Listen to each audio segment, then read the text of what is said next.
This class is in memory of Jared Orchen, and today we are going to learn on Parshat Emor. One second.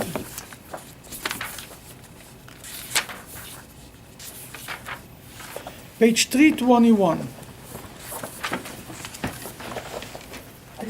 What is it in the purple book? Chapter 23. Numbers? Leviticus chapter 23.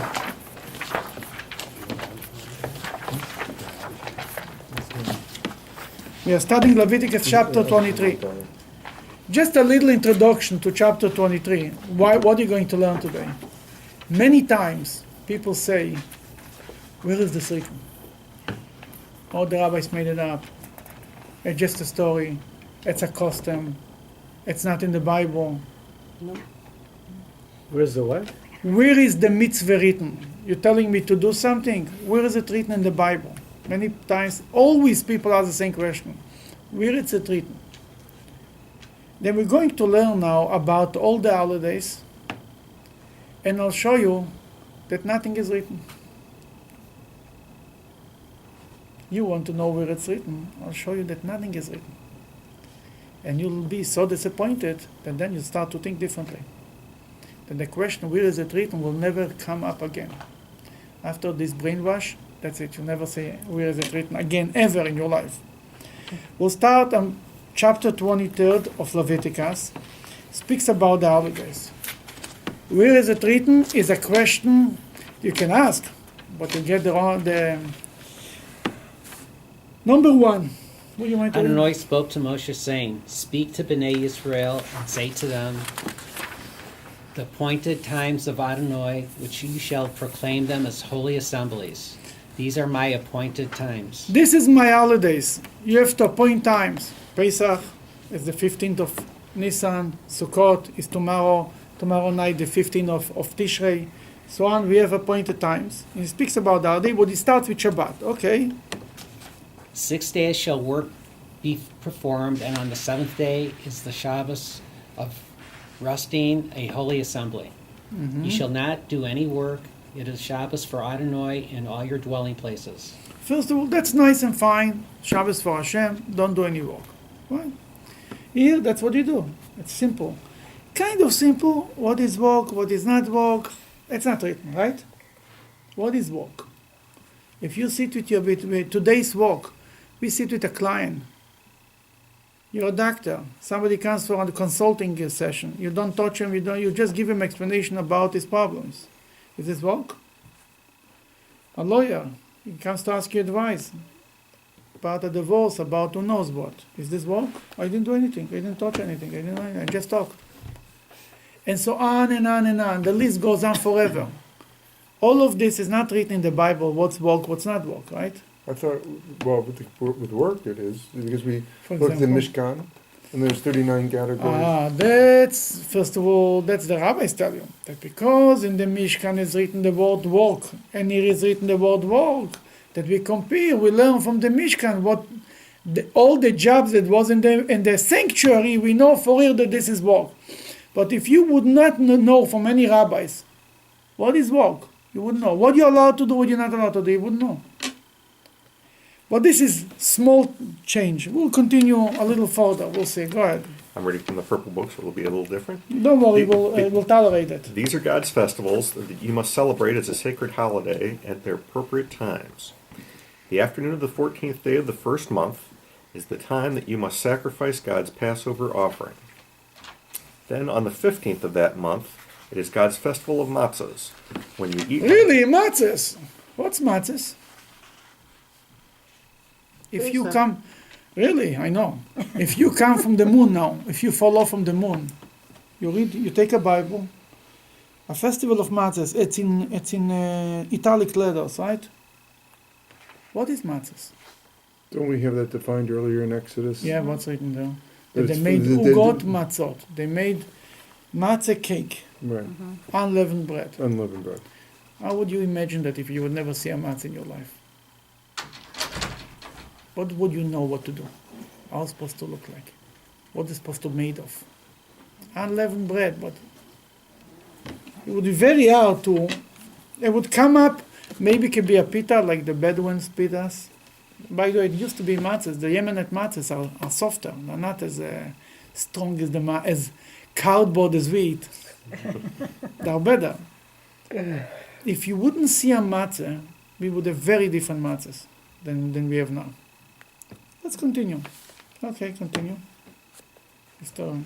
Doctor. Oh, on the first day, there shall be a day of holy assembly for you. Shall not do any work of labor. Shall bring a fire offering to Adonai on each of 7 days. On the seventh day is a day of holy assembly. Shall not do any work of labor. Hashem spoke to Moshe, saying, "Speak to Bnei Israel and say to them, when you come into the now land." It's a new mitzvah. We finish it Pesach. If you know what matzah is or not, would be a hard thing to figure this out. Let's put it this way. But it's still easy because you're right. It's written in the Bible. When they left Egypt, they baked matzahs, ugot matzot, kilo chametz. They baked matzahs because they were not chametz. They were not leavened bread. They were unleavened bread. Then you know that it has to be unleavened bread. Whatever would come out, we don't know. It would look strange, but at least you wouldn't eat chametz. How the matzah would look, you wouldn't know. Now comes to the next thing after Pesach. What's the next mitzvah after Pesach? It's called what? Yomer. Counting of the Omer, right? Beautiful. What means counting of the Omer? Then let's read number 10. Hashem spoke to the children of Israel. Speak to Bnei Israel and say to them, when you come into the land that I give to you, and you reap its harvest, you shall bring an omer of the first fruits of your harvest to the Kohen. Should bring an omer of the first fruits of the Kohen. Very nice. Okay, we shall wave the omer. He shall wave the omer before Adonai, that it favorably accepted for you.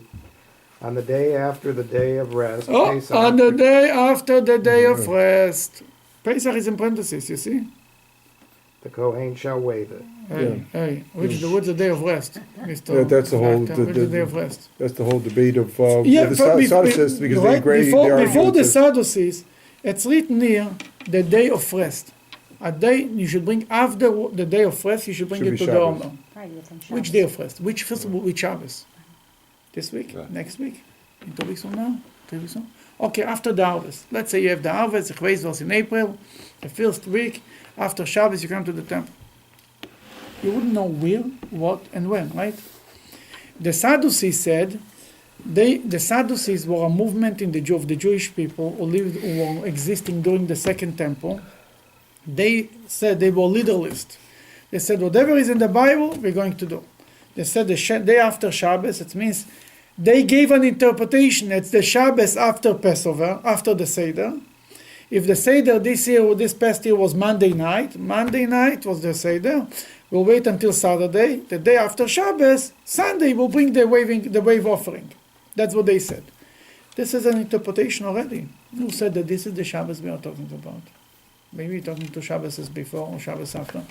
Because it's written after Pesach, no. It's written, the way it's written in the Bible, when you come to the land, you should do it. It's nothing to do with Pesach. When you come to the land, you should, and you harvest, you should bring. I come to the land, if I arrive, the Jewish people actually arrive to the land after Pesach, during Pesach time. But until they harvest anything, took a few years, right? Who knows when the first harvest come? You should run to the temple. You wouldn't know which. The rabbis tell us that they have a tradition that they're talking about the day after the first day of Pesach. Pesach was Monday night, it means Tuesday. Wednesday, you would have to bring the Omer to the temple. And you count from Wednesday 7 full weeks, and then it's Shavuos. That the whole counting of the Omer and Shavuos is based on tradition. Not written. The Bible doesn't tell us clear what to do with it. I don't know. When the Bible is written in a way that it must have a commentary. Without a commentary, we cannot learn the Bible. If you want to observe the Bible, if you don't want to observe the Bible, then it doesn't make a difference. It's not relevant. You read a book. Who cares? This Shabbos, that Shabbos. But if you want to live by the Bible, you must have an explanation. It's short writing. It's not done. We brought many times the example of tefillin. It's written in the Shema, you should tie on your hand, right? Shatam leot al yadecha, should tie a sign on your hand, and something, really totafot, if you can say, translate what totafot means, I give you $1 million. Totafot bein enecha, something between your eyes. It's not written what to put. Now, what does this mean? If it's not written what to put between your eyes, whatever I'm going to put between my eyes is a commentary. Okay, you don't like what the rabbi said, oh, not true, they made it up, fine. What do you say? Whatever you will decide is a commentary, then why should I take your commentary? The Torah didn't write anything, this thing clear, what to put between your eyes. Put a potato, what do you need to put? Whatever I'm going to put between my eyes will be something that's not written in the Bible. And even the position isn't between their eyes, really. Nothing there. I mean, no matter how you, what I mean to say is, then this is a perfect example of a mitzvah. Then the Sadducees say, or anybody will say, oh, it's not this. Say, oh, but you are making your own commentary. Now you're writing your own book. They were later in Jewish history, they were the Karaites. The Karaites were after the destruction of the Second Temple, when the Jews were in Babylon. I mean, they were in Babylon, in Iraq. That was a big, strong movement. In Israel, at one point, they were counted to 500,000 Jews. The same thing, the Karaites were people who believed just in the Bible. You know what happened to them? They end up to write books. If you live in the Bible, you don't believe in the books, right? Because it's commentary, because the rabbis made it up. They end up to write their own books. Why? Because they needed commentaries, they needed explanations. Because something between your eyes, whatever you're going to put it in your eyes, is not in the Bible. The same thing is here. The day after Shabbos, whatever you're going to say, it's not written clear. Came the rabbis and tells us, in parentheses here, Pesach, the day after the first day of Pesach, basically the second day of Pesach was the day that they offered the Omer. We will skip what they offered because it's not what I want to tell you. On page 327, number 15. I'm reading out of the purple book. You shall then count 7 complete weeks Yes. after the day following the Passover holiday, when you brought the Omer as a wave offering. You see, Passover holiday is not what's written in the text. That's Right. the commentary. Okay, go ahead. Until the day after the 7th week, when there will be a total of 50 days. On that 50th day, you may present a new grain as a meal offering to God. Okay. First of all, it's written here, just important, interesting to recognize, you should count for yourself. Counting of the Omer, everyone has to count for himself. It's not something the community counts together. What does this mean? If I fly to Australia, I left Tuesday, I come there Thursday. Shabbos is Shabbos. Whenever it's Shabbos in Australia, that is Shabbos for me. If I fly there during the Omer, and for me it's the 8th day of the Omer, and for them it's already the 9th day of the Omer, I have to continue to count my own days, because I did not have yet 9 days of Omer.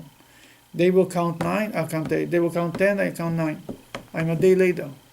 If I fly the other direction, I miss a day the other way. I have to count for myself the Omer. You know what that means? Shavuos is 7 weeks from the day I started to count the Omer. I will have my own Shavuos. Shavuos will be in America on Monday and Tuesday. For me, will be Tuesday and Wednesday. Because I did not finish to count my 50 days. Or if my 50 days are a day earlier, then my Shavuos is earlier. It says to be accounting for yourself. It's the only time in Jewish holidays that it's dependent on me. All the other holidays, Pesach is whenever Pesach in Australia. My brother once came from China. He told me, it's my 3rd day Rosh Chodesh. Yeah, some Rosh Chodesh are 2 days. There is 1 day or 2 days.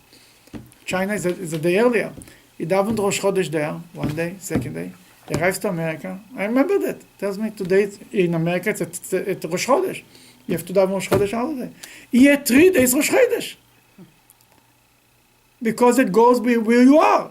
The only time it doesn't go where you are, when it's a counting of the Omer. There is one more time. For example, when a woman goes to the mikveh, she counts 7 clean days. She has to count 7 days. She can't say, oh, Wednesday night I start to go, I'll go Wednesday night to mikveh. You have to have 7 full days. But that's a different mitzvah. We'll continue. We are on page 329.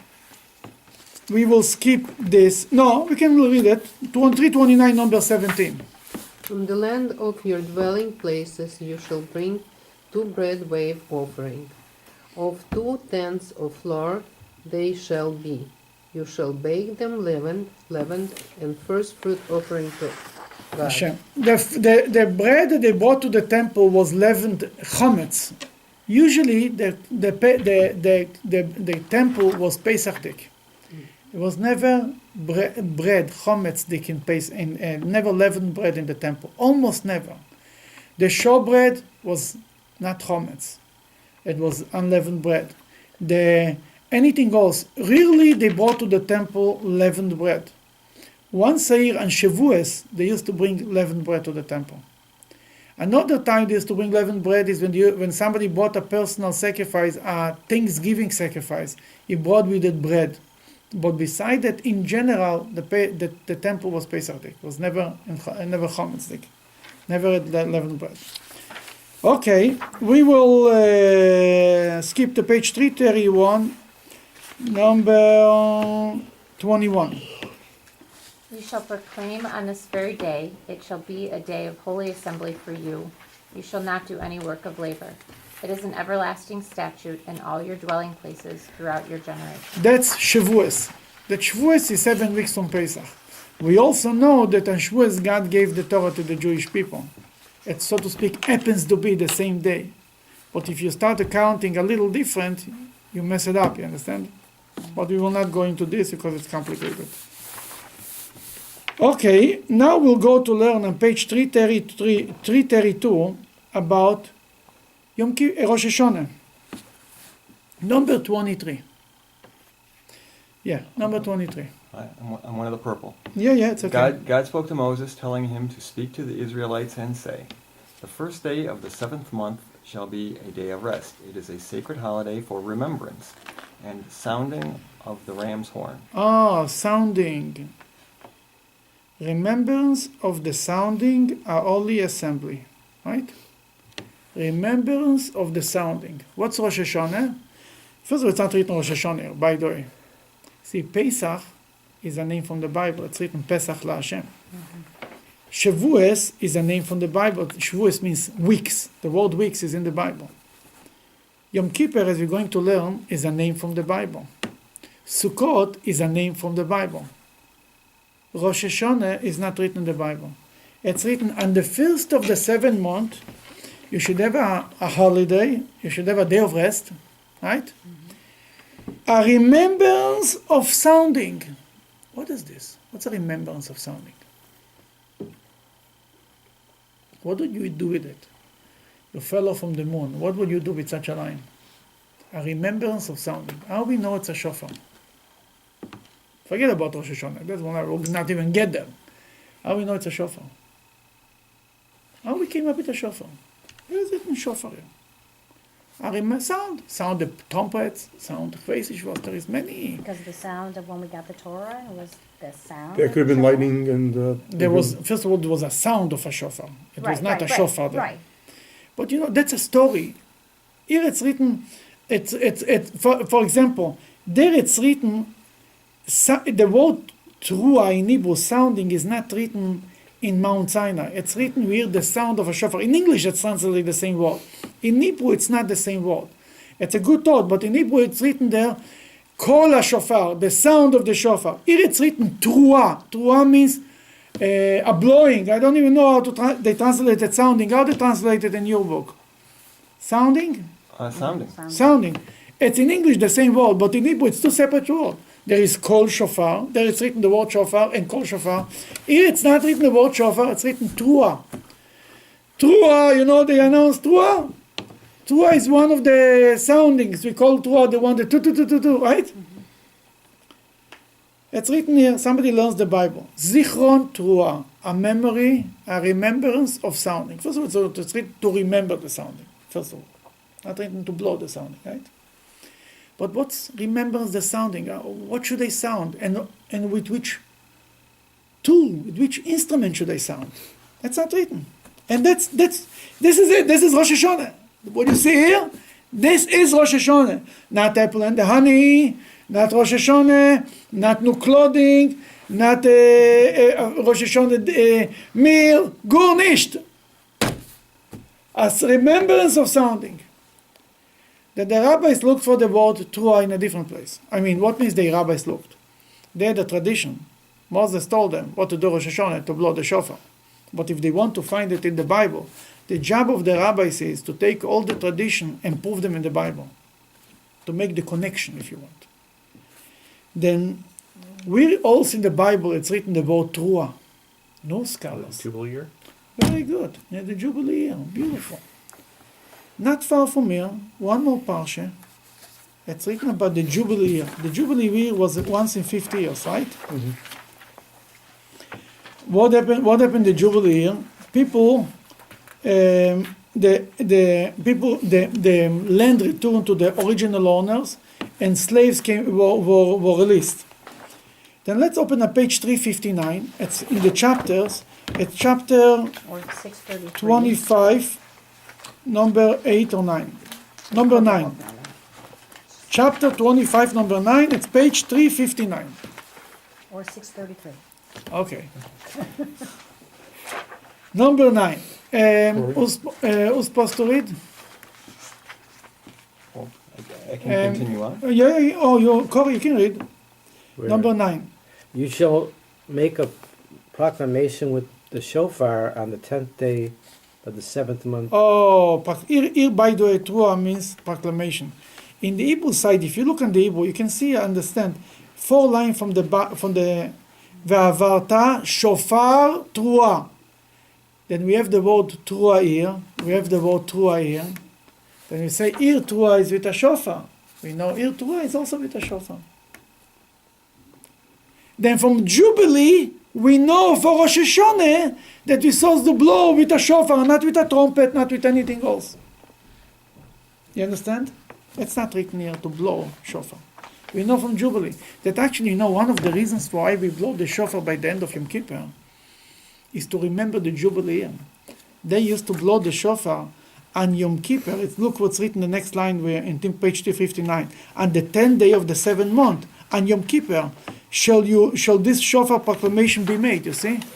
Then the shofar of Yom Kippur is really the more original shofar that's written in the Bible than the shofar of Rosh Hashanah. To a point.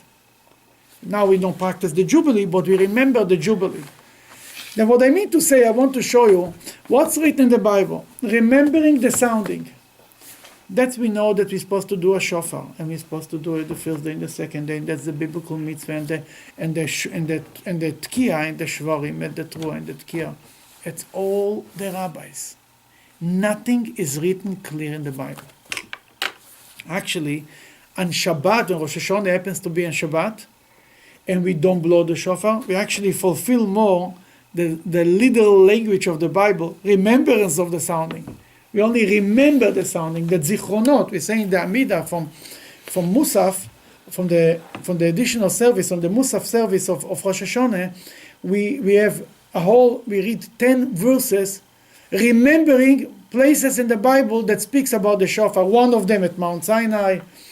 That's one of them when Moshiach will come, and there will be at the great day, Bayom Hahu, Itaka b'shofar gadol, be sound the great shofar. We remember the shofar. Then now we blow the shofar and remember the shofar. When Yom Kippur, when Rosh Hashanah happens to be on Shabbat, that many times the first day of Rosh Hashanah could happen on Shabbat, we do not blow the shofar. It's also a rabbinic law. Then we remember the shofar. We actually do what's written literally in the Bible. Then what we see here, now the name Rosh Hashanah is a rabbinic name. The Talmud is called, the tractate in the Talmud that speaks about the Rosh Hashanah holiday is called Rosh Hashanah, the head of the year. It's not written in the Bible that this is the head of the year. We learn it from different ways. That this is the beginning of the year. That this is the day of creation, of creating Adam and Eve. What I mean to say is, if you would just learn the Bible itself, you would not know what to do on Rosh Hashanah. You would remember sounding. You would read stories about sounding. And that's it. And you wouldn't have a Rosh Hashanah meal. Forget about all the Shana Tova card and no Shana Tova. No, nothing. You would there. You just sit home and do nothing, and remember soundings. Then this is what's written in the Bible. The Bible is written in such a way that you must have a teacher to tell you what's written in the Bible. Why God did it this way? Because God wanted that the Jewish people should never say to their children, here's the book, learn. He knows that the book is meaningless if you don't have a teacher to teach it, that you will constantly be committed to teach it to your children. Zichron Truah means the shofar, and the shofar you do it this way and this way and this way. And it's not written, therefore you better remember it. Things that you're not written, you are much more commit to memory. You are telling your children, this is a custom that's only our family, nobody knows about it. If you will forget, nobody will remember this story. If you will not remember, that's the Bible. More than that, not only for the need of parent to child and teacher to student, the excitement of Mount Sinai cannot be given over to a book. A book is a cold thing, it's dead. You hear from your parents, and we were at this event, it was amazing, it was such an experience. And you tell it to your children. Judaism is contagious. It's a bit like a sickness. Give it over. If it's, here's the book, you read the book. That's interesting. What does this mean to me? Nothing. That's why Judaism survives on teaching, giving over the tradition. As in the movie, traditions, right? It's all about traditions. That's the example for Rosh Hashanah. We will continue and we will see how much is this true about every holiday and everything we do. Cohen, we are in page 333, number 26. 333, right. Number 26. 26. Hashem spoke to Moses, saying, indeed, on the 10th day of the 7th month is a day of atonement. It shall be for you a day of a holy assembly, and you shall afflict yourselves. You should afflict yourself. Dr. Orchin, if he would ask you as a commentator, what should we do to afflict ourselves? What would you say? Go to the dentist. That's one good thing. Eat lots of candies and don't brush your teeth. Some people will say, if I cannot watch my game, that is, Yom Kippur is a very special baseball game. I don't even want to give a name because I will mess up all the name and butcher them up. Then it's better off not to. Then another person will say, inviting some unwanted guest to my house, like without hurting anybody. Mother-in-law, anything. What is afflicting? Now, whatever we say is a commentary. You understand? You say, it's not it's not written to fast. It's not about fasting. It's not written anything fasting. Let's continue the text, because it says the word affliction 3 times. You know, it's interesting. I forget, there's somewhere in the Christian faith, they hit themselves or flog themselves for certain holidays. What? To hit yourself, that's what I To hit yourself. That's what I would. Well, that's a certain denomination. That's interesting. You said, but you see, even what you would say to beat up yourself, it's still a commentary. Right. It's not written. It's not written. Well, I guess I'm alluding to that they just took it from us. Oh yeah, I mean they take everything, but they twist it. Right. They get it the wrong way. We don't afflict ourselves too much. We just don't eat. But the word affliction, as we're going to see on page 334, the next page, right in top of the page. You shall not do any work on this very day, for is it a day of atonements, to atone for you before Adonai your God. For any person who will not be afflicted on this very day shall be cut off from his people. Okay, then it's written here, affliction again. What is affliction? Nobody knows. Continue. Any person who does any work on this very day, I will cause that person to perish from among his people. That's serious business. Yeah. Go ahead.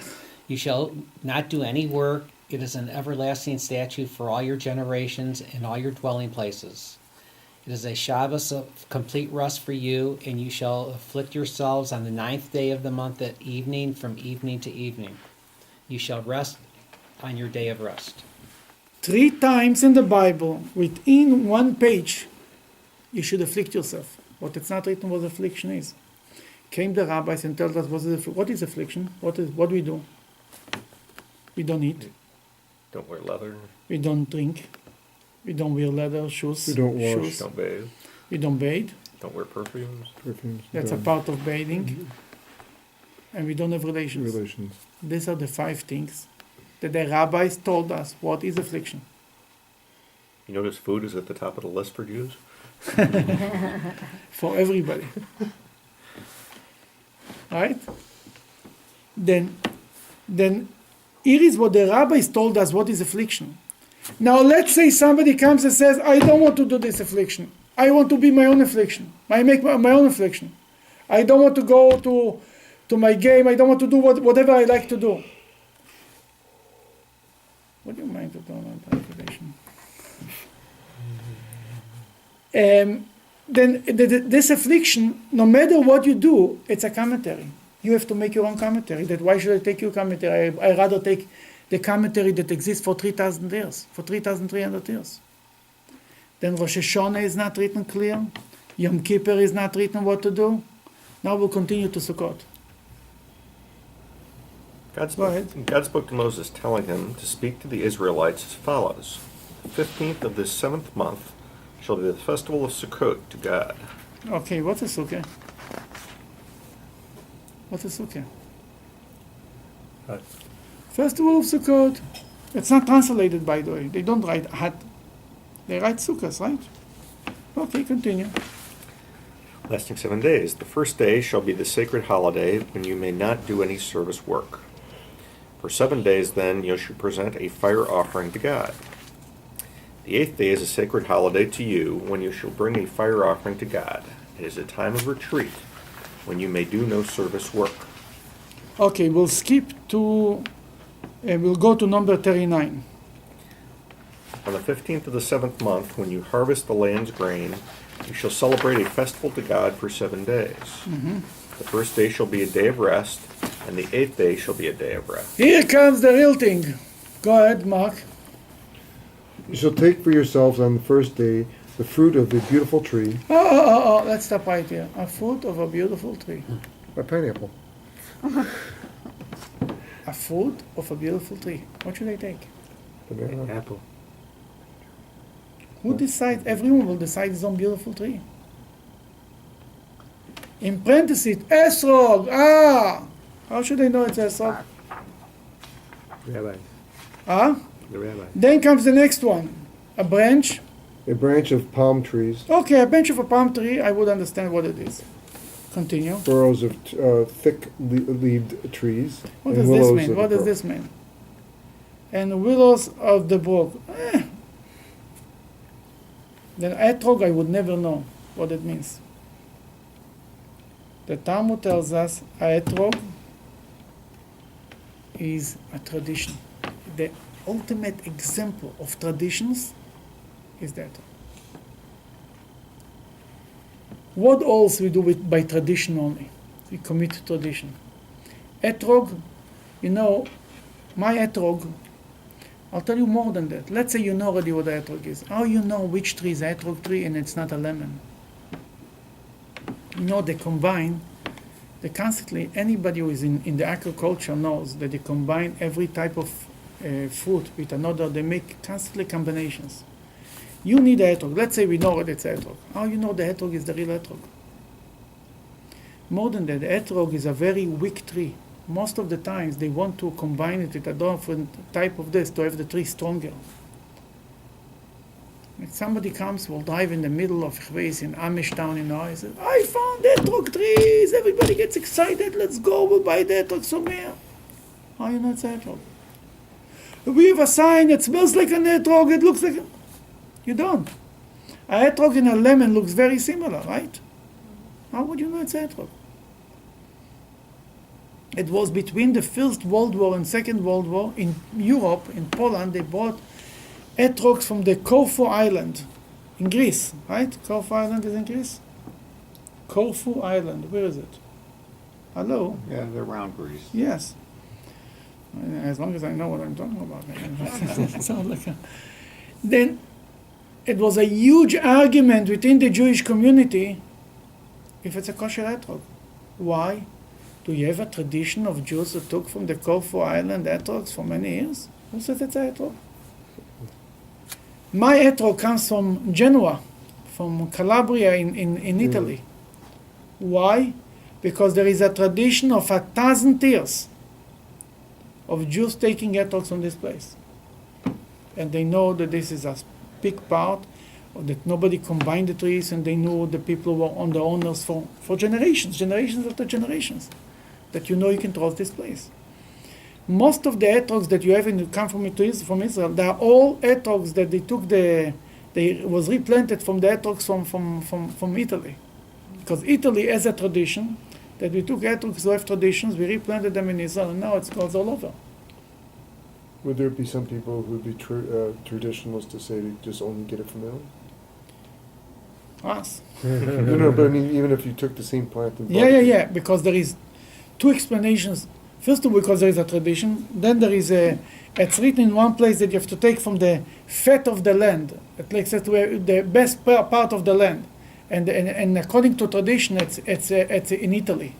This is the place that God was intended to, that this should be. That's the best place to take a etrog from. Not only because I know it's a tradition, but because it's the best place that grows the best etrog, so to speak. You understand? Then there is two reasons. First of all, because it's a tradition, and also this is even we would have other places of tradition, we'd still take it from this place, because it's considered the best place that produces the best etrogs. Do people eat those, or is this just for the holiday? No? What do you think? Make jelly afterwards. After Sukkot, some people make jelly. You know why? for There is a pregnancy? tradition, what? For pregnancy? That if a woman cannot get pregnant, she should eat the etrog from Sukkot, and Hashem will help her, she get pregnant. That's what there's a belief. What else to do Huh? if I don't need it? No, you can you can have. I mean, to make from it jelly is always a good thing. We don't use it, but I still have one from last year. It's on the Shrinks. table. Yeah, yeah. never spoiled. I always show people. Look, never spoiled. No, it spoils. It shrinks. It doesn't spoil. It You're right. shrinks. You're It right. shrinks, yeah. It doesn't spoil. Yeah. That's one of the signs of etrog, of a kosher etrog. It doesn't spoil. Mhm. Yeah. You're right. But here is a perfect example. First of all, it's not Maimonides when he speaks about the tradition that from teacher to student. What example he brings the etrog? He said the etrog we know only from tradition. We don't know who is it, what is it. It's not even written. It's written a fruit of a beautiful tree. What are you going to do with that? Nothing. They're all four species. He wouldn't know anything about them if not because I saw it from my father. I saw it from his father. What else is here? There is one type of food that we rely on tradition. What are the signs for a kosher animal? How often they eat the cud? Split hoofs Right. and chewing the cud, right? What is the signs for a kosher fish? Scales sometimes. Fins and scales. What is the signs for a kosher bird? They just tell us what they are. Not You're a the bird of rabbi. prey. Not a bird of prey. That's a nice statement. What are the signs? Oh, that don't kill other animals. It's not enough. It's not a Not sign. enough. Because there's very specific. It's a The Torah mentions names. Yeah. It's in this book. You can even look there. There's some. In Parsha Shmini, it's right here. On page 133, 132, 133, 131, 130. Look for 130 if you don't mind. Can you be a little more specific for us in the purple book? Yeah, I'm sorry. That's Oh, okay. it's Chapter 11, number 13.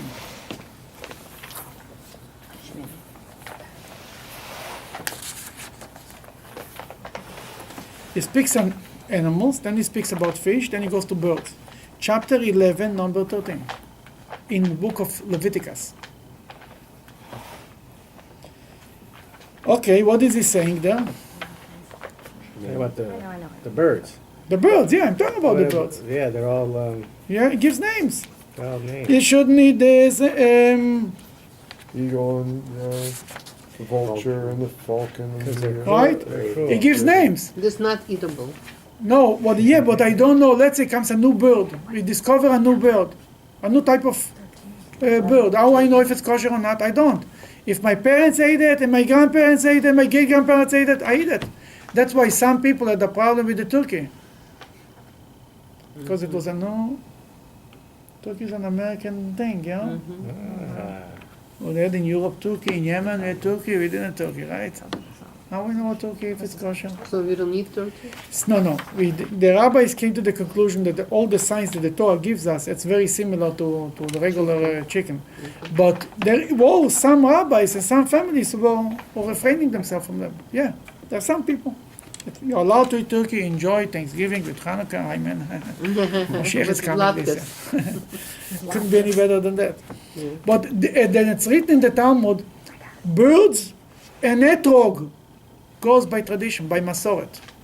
These two things go together. Okay, we'll continue. Masoret means tradition. So when you Given if Masoret, you have a or Bible that Mesirah. says a Masoretic text or something, that means What?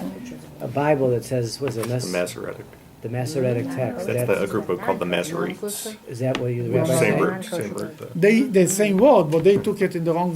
They made from it their own interpretation. But the word Masoret means giving over. Masar, Mesira. I give over to you, you give over to my child gives over to his child, and his child. That's the word Masoret means. Translated in English in a strange heritage. That's a more correct word. The Masoretes got the tradition of the vowels and the pronunciation from tradition. That's how, Yes. because there are no vowels in the Torah. They're the ones who Exactly. put in the vowels. There is a famous story about Hillel Yeah. that a convert came and told them, "Teach me only what's written in the written Torah." Told them, "No problem." He came first to Shammai. Shammai threw him out of the house. He came to Hillel. Hillel was a nicer guy. No problem. Says, "Come, we'll start to first tutoring classes today.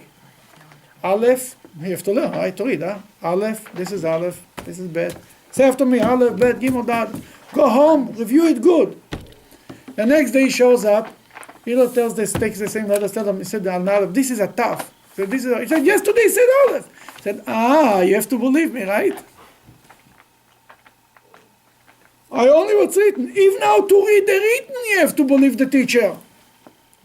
This business of, we only what it's written is ridiculous. Okay, let's complete this issue. We're going back to page 339 to chapter 23 in Leviticus. Number 42. Who's supposed to read? Oh. No, I think, yeah, okay, go ahead. I don't know. Go ahead. Did you? Read. You shall dwell in the Sukkot 7 days. You should dwell in the Sukkot 7 days. But what should I dwell in what? For heaven's sake, what a sukkah? Continue. Every native-born Israelite shall dwell in the Sukkah, Again, dwell in sukkah, yeah? Why so? so that your generations will know that in the Sukkah I caused Bnei Yisrael to dwell. That you know it's a dwelling place, but you don't really know what it is. I put them in a sukkah. A sukkah. It's not even translated. It's not, you should dwell in a hut. Look how the text doesn't translate it even in English. I don't know what a sukkah is. How would I know what a sukkah is? Let's say it's a hut. You know, a hut does not have leaves in top. A hut has a little roof. A tent. How should I know what a sukkah is? If not that I saw from my parents what a sukkah is, how would I know what a sukkah is? I would never know that. The dictionary. On the dictionary. Go ahead, continue. When I took them out from the land of Egypt, I am Hashem your God. And thus Moshe declared the appointed times of Hashem to Bnei Yisrael. Then so far we know that all the holidays are not written clear in the Bible. Not Pesach, we don't know what a matzah is, and not Shavuos, we're not counting Domer, we don't know when the next day after Shabbos, or which Shabbos we're talking about. In Rosh Hashanah we wouldn't know what to blow the shofar, and Yom Kippur we didn't know how to fast, and Sukkot we didn't know where to sit and what to take the Lord. Nothing. It's all committed to tradition. And therefore, whenever anybody ever will challenge you, where is this written? Somebody made it up. You tell them, well, go to the basic. Every Jew is having a bris, right? You don't have the 5 books of Moses, but you have it. A few people here have the whole book, right? What's written about the bris? What God told Abraham? You have to cut. Doesn't say what you cut. Says, cut your foreskin. Circumcised. Foreskin of what? Of your nose? Of your ear? There is foreskin here too. There is written in another place you should circumcise the foreskin of your heart. Did anybody took it literally to cut something here? No. And now you know what to cut. Again, not written. It's not written. Bar mitzvah, forget about that. Bar mitzvah is not even written anywhere. How much money people spend on bar mitzvahs? It's not written anywhere. Jewish weddings, ketubah, rabbi, a chuppah. Where is this written in the Bible? Nothing. Jewish funeral, shiva. Where is written shiva in the Bible? Shiva is a tradition that Moses established. 7 days of a marriage and 7 days of mourning is a tradition that comes from Moses, but not in the Bible. Well, we sort of have Abraham, sort of. Yeah, what Abraham did.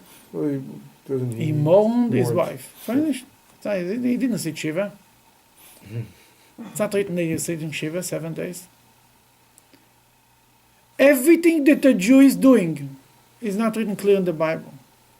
Does anything come from the oral Torah? Sure, a lot of comes from the old Torah. All the explanations, all the connections to the Bible, everything comes from the old Torah. Yes, that's my point, exactly. Oh, okay. And that's what I want to say.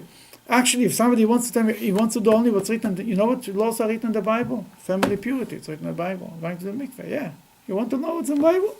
To be a Bibleist, it's painful. It will be very hard. The mitzvahs written in the Bible are the harsh, the strong mitzvahs. Which kosher animals do it, which not kosher animals. Even this, it's only written what animals are kosher. Slaughtering. It's written, you should slaughter as I told you. It's not written where, it's as I told you. By the way, that's one of the signs of the proofs of the old Torah, is it's written in the Bible, you should slaughter as I told you. It's not written anywhere. Obviously, as I told you orally. We in this parsha, it's all from the second set of tablets that we got this. What do you mean? Tradition to interpret the Torah. Otherwise, second set of tablets is good enough for me, Bocher. It's early enough for me. Okay, we will turn to page 350 in the same parsha. What chapter is that? Yeah, that's right. 350. Oh, chapter 24, number 17.